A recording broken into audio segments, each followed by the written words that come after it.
Okay, so today we're diving into a topic that, maybe on the surface seems pretty straightforward, but as we dig in, you'll see it has this really fascinating philosophical history. We're talking about disability.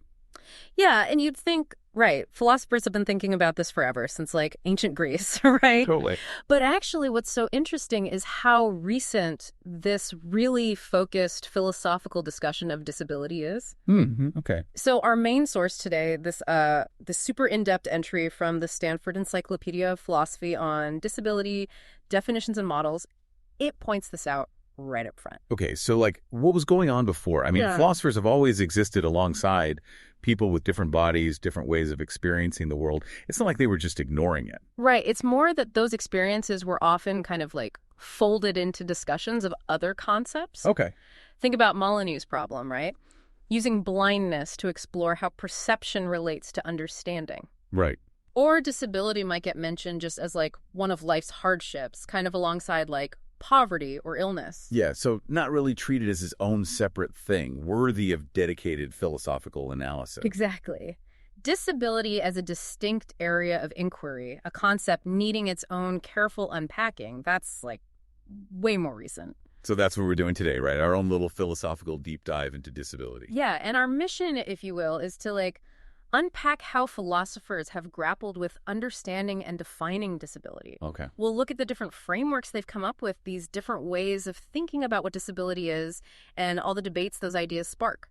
Awesome. So hopefully by the end of this, listeners will have this richer, more nuanced understanding of disability. Exactly. And this isn't just some abstract philosophical exercise, right? Yeah, for sure. It touches on such fundamental questions.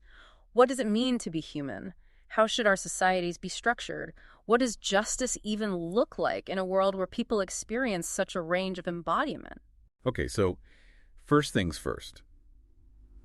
Why did it take so long for philosophers to really give disability this sustained attention? Well, one fascinating argument is that the delay itself might be because of the very lack of these overarching concepts like disability and impairment. That's interesting. It's not that these variations didn't exist before, but the Stanford entry points out, and this is drawing on thinkers like Hacking and Leonard Davis, it's that it was really in the 19th century with the rise of scientific thinking that differences in how human bodies function started getting categorized as, abnormal or deviant. So before that, it was just people were different. Right. And it's once you have these categories, then you can start making generalizations about the disabled and their impairments. It's almost like you need the label before you can have the philosophical debate about what the label even means. Exactly. And then in the latter half of the 20th century, things get even more interesting. You have this resurgence in political philosophy. Thinkers like Cohen and Sen really focusing on unearned disadvantages in society. Makes sense. And disability increasingly gets seen as a prime example of this. Yeah, okay. So the focus often becomes, how do we address this? Is it through medicine? Government support? So very much focused on the individual's experience within a particular social structure. Right. And that opens the door for social philosophers who start to see disability not just as a source of individual hardship, but as this basis for potential discrimination, oppression, even group identity. Yeah. And it's around this time, too, that you have bioethicists getting involved in actually shaping laws and policies around disability. So kind of all these different intellectual currents converging and finally pushing disability into the spotlight of philosophical inquiry. Exactly. Okay, so now the Stanford entry dives into these different models of disability. Yeah, so different philosophical lenses for making sense of it all. Right. What are these models all about? Well, think of them as sort of broad theoretical perspectives, right? They're trying to explain the disadvantages associated with disability, the stuff social scientists study. But, and this is important, they're not always super precise, Okay. Not like the strict definitions philosophers usually go for. Got it. So a good place to start is the medical model. All right, medical model. The basic idea here is that disability is all about what's going on in the individual's body or mind. Pathology, basically. Yeah. So the limitations someone experiences, those are seen as direct consequences of whatever bodily or mental difference they have. So someone uses a wheelchair. The problem, according to this model, is their legs, not, say, the stairs they can't climb. Exactly. And look, you won't find many philosophers out there explicitly defending this pure medical model anymore. Right. But the Stanford entry argues that you see it pop up implicitly all the time, especially when people downplay the impact of the social environment. I can see that, yeah. So healthcare professionals, bioethicists, even some philosophers, they might be operating with this medical model in the background without even realizing it. Okay, so what's the big alternative here? If the medical model is all about the individual, what's the model that's about, like, the world around them? That's the social model. And this is where things get really interesting. Okay. Instead of focusing on the individual's biology, the social model says, hey, disability is all about how society excludes people with certain characteristics. The characteristics meaning. What they often call impairments. Got it. And this exclusion, it's not just like deliberate segregation, right? It's about the built environment, social norms, all that stuff. So go back to the wheelchair. It's not just that someone's legs don't work. It's that our world is full of stairs and narrow doorways and inaccessible transport. Exactly. There's this famous statement from the British social model put forward by UPIAS in 1976. They said, and I'm quoting here, "It is society which disables physically impaired people." Powerful statement. And it really highlights that key distinction they make between impairment, which is the individual's condition, and disability, which is the disadvantage imposed by society on top of that. The Stanford entry mentioned something about the British social model, initially focusing mostly on physical impairments. Yeah, that's an important point historically. There was this tendency early on to really focus on physical disabilities. Sometimes that meant intellectual or psychiatric disabilities, what gets called mental disability, kind of got left out of the analysis. Right. Makes sense. And that's been a source of debate and a push for a more inclusive understanding. Okay. So within the social model itself, the Stanford entry talks about two different strands, like two subcategories. Mm-hmm. The minority group model and the human variation model. Right. So the minority group model, that's where you see this strong analogy to other civil rights movements. Okay. People with impairments, they're seen as a minority group facing discrimination, just like racial or ethnic minorities. Got it. And the preamble to the ADA, the Americans with Disabilities Act, it actually uses this language, calling people with disabilities a discrete and insular minority. Interesting. So this model would advocate for things like anti-discrimination laws. Absolutely. Equal rights, challenging prejudice attitudes, all of that. Now, the human variation model, that takes a slightly different angle. Okay. It's less about deliberate discrimination, more about this idea of a mismatch. Mismatch between Between an individual's characteristics, their impairments, and the world as it's designed. Okay, I'm with you. So it's not that people are deliberately excluding others, it's that they've built a world that works for them and unintentionally leaves others out. Kind of like building a house with doors too narrow for some people to get through. Not on purpose, but the effect is the same. Yeah, great analogy. And this model sees disability as part of the natural spectrum of human difference. Everyone has variations, right? Yeah. And those variations might only become disabilities in certain environments. So, in a way, everyone's potentially disabled depending on the context. Right. Some people even argue that makes disability like a universal human experience. Interesting way to think about it. And the Stanford entry points out that these two strands, the minority group and the human variation, they're not necessarily at odds. Not at all. In fact, they often overlap. Discrimination can lead to this lack of accommodation, right? And not being accommodated can certainly feel discriminatory. Right, of course. Now, this strong social model, especially that British version we talked about, it's gotten some pushback from philosophers, right? Oh, yeah, for sure. Some argue that it downplays the role of impairment itself in creating disadvantage. Like, there's this needing to acknowledge that impairments have an objective basis. Okay. This comes up in the work of people like Anastasio and Kaufman, Terzi, Shakespeare. They're worried that a really strong social model might ignore the very real impact of an impairment, regardless of the social context. But defenders of the social model would say, hold on, we're not denying impairments exist. We're just focusing on how society turns them into disabilities. That's Boudry's argument, yeah.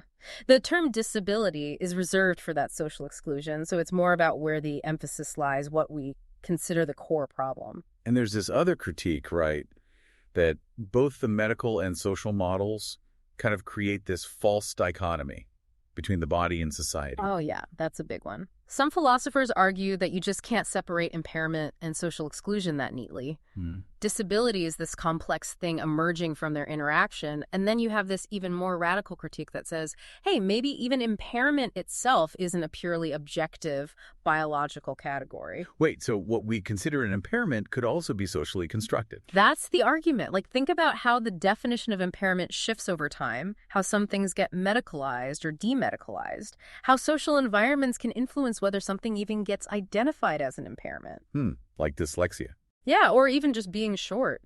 The Stanford entry mentions this really interesting debate between Emerson, who rejects this idea of fixed biological normality, and Bourse, who's more on the side of, like, there are objective standards. So we're already seeing just how complex and contested these seemingly basic concepts are. Totally.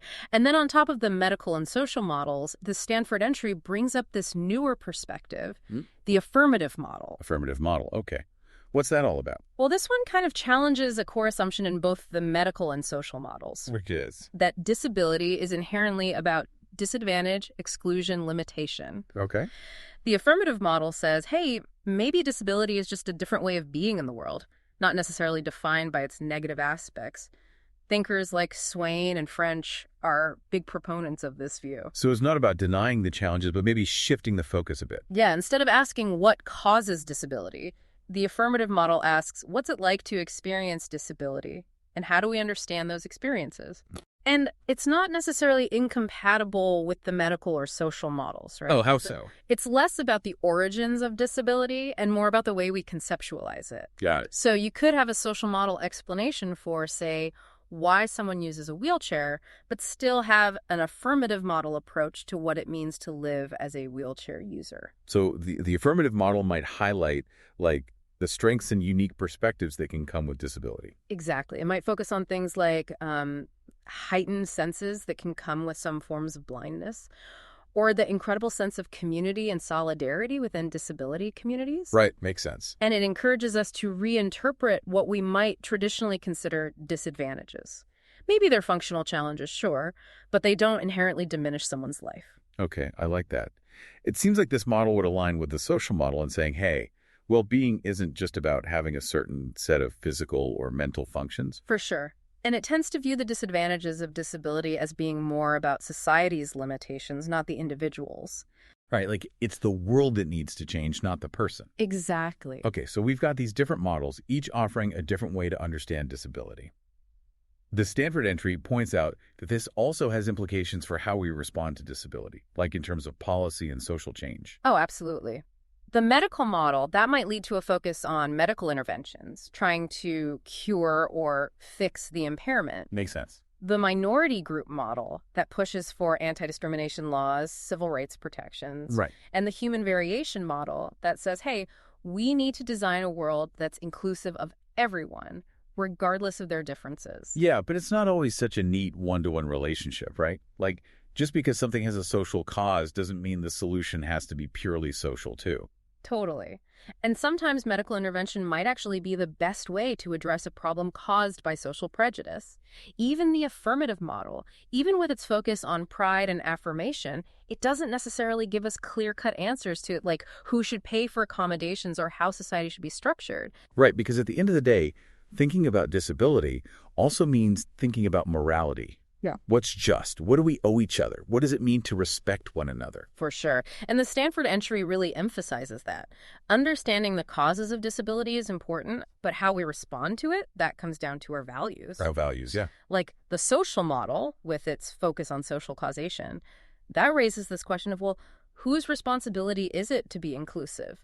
Should individuals be expected to conform to some narrow definition of normal, or should society adapt? And the affirmative model kind of pushes back on that whole idea of needing to correct disability, right? Like maybe difference itself has value. Exactly. Okay, so we've covered the models, but what about the actual definition of disability? Yeah, like how do we even pin that down? Right, and the entry notes that philosophers really only started seriously engaging with official definitions of disability fairly recently. And a lot of those official definitions, like from the World Health Organization or the UK Disability Discrimination Act or the ADA here in the US, they tend to have this two-part structure. Okay, two-part. First, there's the presence of some perceived impairment. Right. And second, there are the limitations, whether personal or social, that come with that impairment. And impairments here, they're usually thought of as like traits of the individual, things that aren't easily changed. Okay. So this distinguishes them from things like poverty or, bad fashion choices, even though those can be disadvantageous. Right, got it. But diseases are often included as impairments, though not usually temporary ones like the flu. Okay. So the real sticking point then is the relationship between that impairment and the limitation or disability that comes after. Exactly, and that's where you see the echoes of those model debates playing out. Some definitions lean towards this direct causal link between a biological impairment and the experience of limitation. Others put almost all the weight on how society responds to certain impairments. And then you have the in-betweeners, like the WHO's ICF model, which emphasizes this complex interaction between the impairment and the environment. But the Stanford entry also points out that philosophers are kind of moving away from this traditional two-part approach to defining disability. Yeah, there's this trend towards thinking about disability more as like a trait or state of being rather than a relationship. Like it's something about the person, not just something that arises because of the environment. I guess that makes sense. It's kind of more in line with how we talk about it in everyday language. Right. But of course, some people would argue that everyday language is already biased by, a lack of awareness of the social model. Right, of course. But even if you define disability in a way that's closer to how people usually talk about it, that doesn't mean you're automatically buying into a purely medical understanding of it. Okay, that makes sense. So it's clear that trying to define disability gets messy fast. And it really depends on your underlying assumptions about human difference and society's role in all of this. Absolutely. What counts as a disability can change drastically depending on your definition. Right. Biomedical accounts might see disability as pretty stable, tied to biology. Others see it as more fluid, changing as social norms change.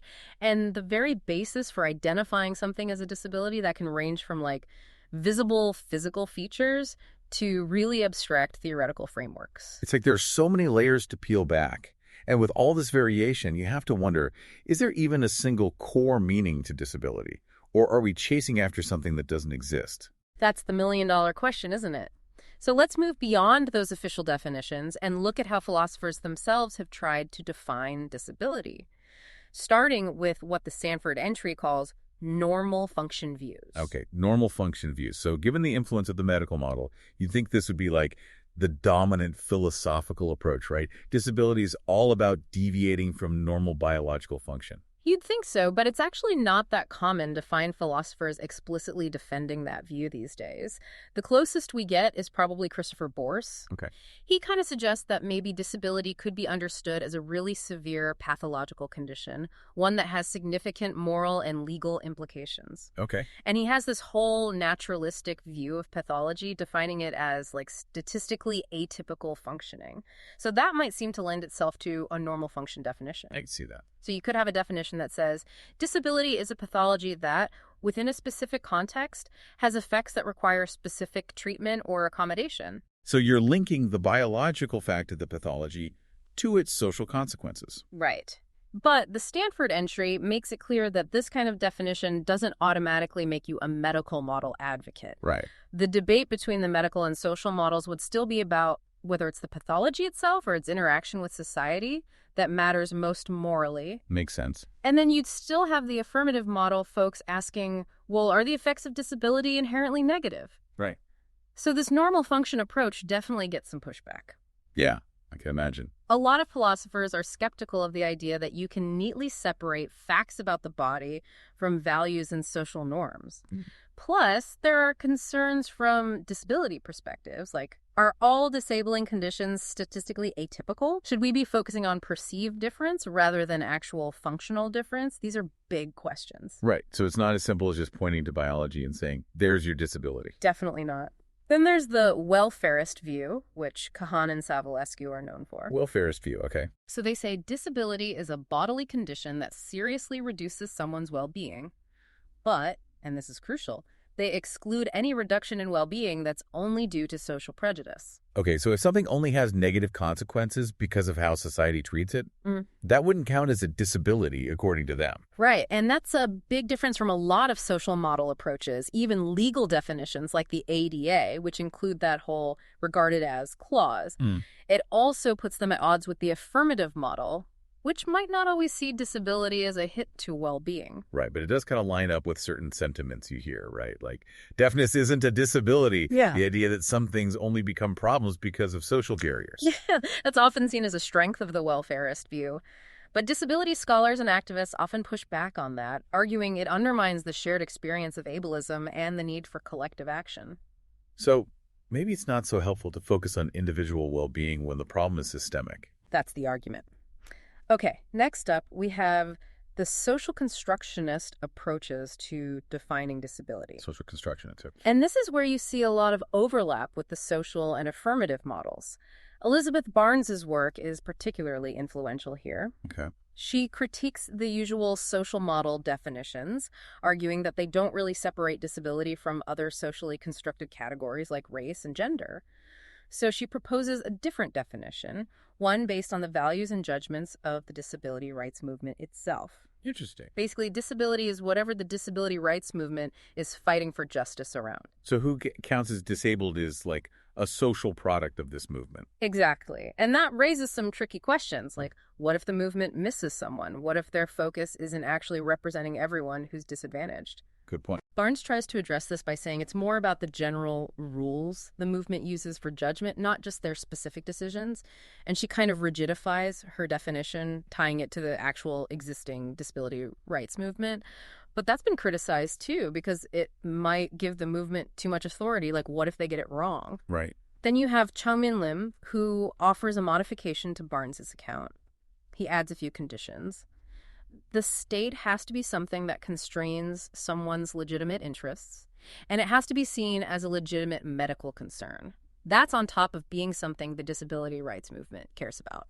So he's trying to broaden the perspective a bit. Exactly. But even then, there's still this question of, well, isn't there some underlying property that connects all the people the disability rights movement should be fighting for? Maybe that property is the real definition of disability, regardless of whether the movement recognizes it or not. Right. Like, there's a reason why they're fighting for those people, and maybe that reason goes beyond just the movement's own internal logic. Exactly.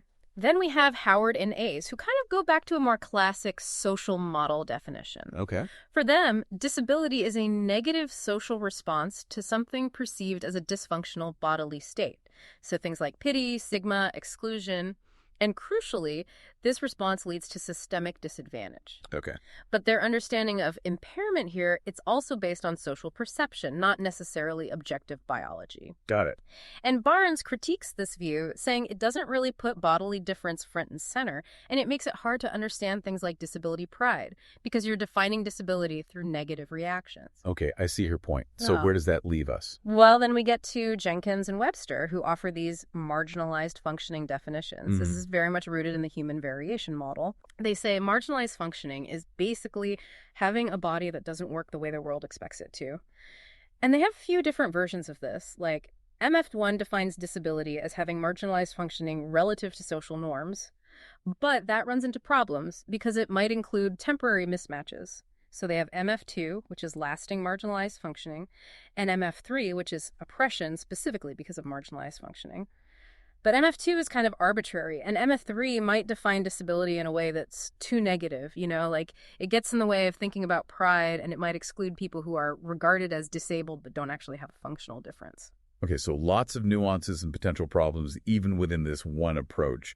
What else is there? Well, the Stanford entry also covers inability views, which define disability in terms of, being unable to do things. Buchanan and his colleagues, they have this definition where disability is being unable to do a bunch of tasks that are normal for your group. And this isn't due to just not knowing how or not having the right tools. But this gets criticized for being too broad because it might include all sorts of minor inabilities and for not capturing conditions that make things harder but not impossible. Plus, there's this worry that if certain groups are systematically prevented from doing things because of prejudice, then this definition might accidentally classify them as disabled. Right, because it's not about their bodies. It's about the barriers they face. Exactly. Then you have Alex Gregory, who has this inability theory. He adds this idea that atypical bodily features are part of what explains the inability. Okay. So disability is being less able to do something than typical, and that's partly because of your body. He then tries to refine this with the final inability theory, adding the condition that the inability can't be explained by people's attitudes towards your body. So that's to try and weed out cases where it's prejudice causing the limitation. Right. But this still runs into issues like, what about when atypical features become inability generating because of negative attitudes? Okay, yeah. Like, imagine if people with Down syndrome aren't given the same educational opportunities. They might be less able to do certain things, but that's because of how they were treated, not some inherent limitation. Right. That's a really good point. Gregory admits these are still disabilities, but he thinks they're not always the most important thing to focus on. And then there are other problems with this theory, like you can have inabilities explained by bodily difference, not attitudes, that don't seem like disabilities at all. Sunburn, for example. Or same-sex orientation, which might make certain things biologically impossible, but we wouldn't call that a disability. Right, so it's not a perfect system. What other approaches are there? Well, Jessica Begon has this justice-based account. Yeah. She says disability is a restriction on your ability to do stuff you're entitled to do, and this restriction comes from the interaction between impairment, context, and resources. Okay, break that down for me. So impairment here means atypical functioning, but not necessarily in a pathological sense. And the key is that it's about abilities you're entitled to. That helps avoid the problem of including every little inability. But there are still some issues, like her definition of impairment might be too vague, and we need a better understanding of what these entitlements actually are. If you abstract too much from the real world, you might end up saying way too many people are disabled just because they don't have access to certain resources. Right. That's a tricky balance to strike. So we've covered a lot of different definitions, each with its own strengths and weaknesses. Yeah, and the Stanford entry wraps up by looking at some skepticism about the whole project of defining disability. There are these Foucauldian critiques, and then there's the pluralist perspective. Okay, Foucauldian critiques first. Yeah. Remind me, what's the main idea there? So Shelley Tremaine, she argues that disability isn't really a set of characteristics or even a coherent concept. It's more like this historically specific tool of power, a way to control people. From this view, everyone is positioned within this system of disability, whether they're labeled disabled or not. And while this might seem like it's totally different from those other philosophical approaches we talked about, it does make you question whether our everyday judgments about disability are actually reliable and what the hidden power dynamics are behind our categories. Okay, I can see how that would be unsettling. It's worth noting, though, that a lot of those analytic philosophers we talked about, they are aware of these potential power dynamics. Right. It's not like they're completely ignoring the social context. Exactly. Then you have the pluralist view, which is all about saying, hey, maybe there isn't one right definition of disability. Beaudry is a big proponent of this. Okay, pluralism. So multiple definitions depending on what you're trying to do. Right. Different definitions might be useful for different things. One might be good for understanding individual experiences. Another might be better for analyzing oppression.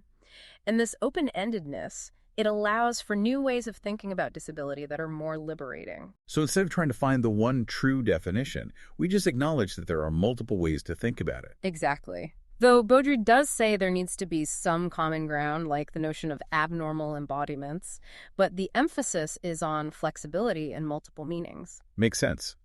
But doesn't that make it hard to, build a political movement? Mm-hmm. Or have clear policies?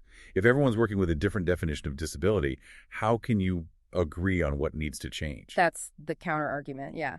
Some people argue that even though it's hard, finding a unified definition is important for those very reasons.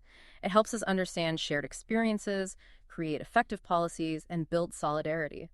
A lot of philosophers are motivated by that practical need for clarity. Right. And some even think that you could accommodate that pluralist flexibility within a broader definition that emphasizes shared values and goals. So maybe there's a way to have both. Acknowledging the multiplicity of experiences while still finding common ground for action. It- Wow, this has been a whirlwind tour through some incredibly complex philosophical terrain. I think the biggest takeaway for me is just how much disagreement there is about what disability even means. Yeah, the Stanford Encyclopedia entry really highlights that shift from a time when disability was barely on the philosophical radar to this incredibly dynamic and nuanced field of inquiry. Philosophers are wrestling with these huge questions about what it means to be human, how society should be structured, the role of justice, and disability is right at the heart of all of that. Exactly. So for you, the listener, we hope this deep dive has given you some new ways to think about disability. The different perspectives, the assumptions we often make without realizing it, these all shape how we interact with each other, how we build our world. And that brings us to our final thought for you to ponder. As you reflect on all these different models and definitions, which one resonates with you the most? And what implications does that have for how we create a more inclusive and just world? It's a conversation that we all need to be a part of.